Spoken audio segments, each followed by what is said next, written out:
প্রথমত আপনাকে পাঁচটার উপরে ঈমান নিয়ে আসতে হবে। সেটা হচ্ছে মান আমানা বিল্লাহ, আল্লাহর উপরে আপনাকে ঈমান নিয়ে আসতে হবে। আর আল্লাহর উপরে ঈমান আনতে গেলে আপনাকে চারটা শর্ত পালন করতে হবে। এই চারটা শর্ত যতক্ষণ পর্যন্ত না মানবেন ততক্ষণ পর্যন্ত আপনি ঈমানদার হতে পারবেন না, আপনি আল্লাহর প্রতি ঈমান নিয়ে আসতে পারবেন না। চারটা কি? এক নাম্বার হচ্ছে আল্লাহর অস্তিত্বের উপরে আপনাকে ঈমান নিয়ে আসতে হবে। আল্লাহ সম্পর্কে আপনাকে ধারণা রাখতে হবে। আজকাল মানুষ আল্লাহ সম্পর্কে ধারণা না করার কারণে অনেক মানুষ বলে রে আল্লাহ সব জায়গাতে আছে, ভুল ভুল ভুল। না না না, আপনাকে বলতে হবে আল্লাহর ক্ষমতা সব জায়গায় আছে, এই কথাটা ব্যবহার করতে হবে।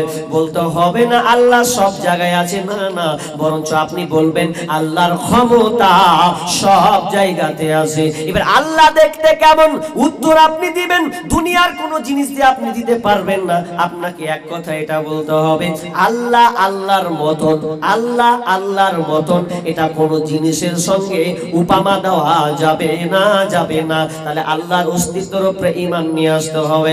নাম্বার 2, আল্লাহর রুবুবিয়ার উপরে ঈমান নিয়ে আসতে হবে, রব হিসাবে ঈমান নিয়ে আসতে হবে। তারপরে উলুহিয়া অর্থাৎ উপাস্য, আপনার উপাস্য হিসাবে আপনাকে ঈমান নিয়ে আসতে হবে।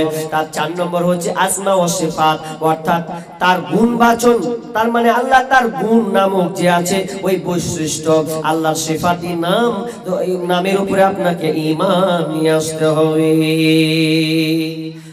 চারটার উপরে আগে আপনাকে ঈমান নিয়ে আসতে হবে। চারটার উপরে আল্লাহকে, আল্লাহর অস্তিত্ব আছে, আর আল্লাহর রব হিসাবে, আল্লাহকে উপাস্য হিসাবে তিনি একজন উপাস্য, আর তারপর আল্লাহর সিফাত, আল্লাহর সিফাতি গুণবাচক নাম, এগুলোর উপরে আপনাকে ঈমান নিয়ে আসতে হবে। আমরা জানি আল্লাহর 99টি নাম এই আপনার গুণবাচক না, 99 অধিক, অনেক। কোন তাফসিরে লিখেছেন 9000, কোন তাফসিরে 9000 লিখেছেন। তাহলে আপনি 99 বললেন কি করে? এটা মানুষ বলছে আর কি।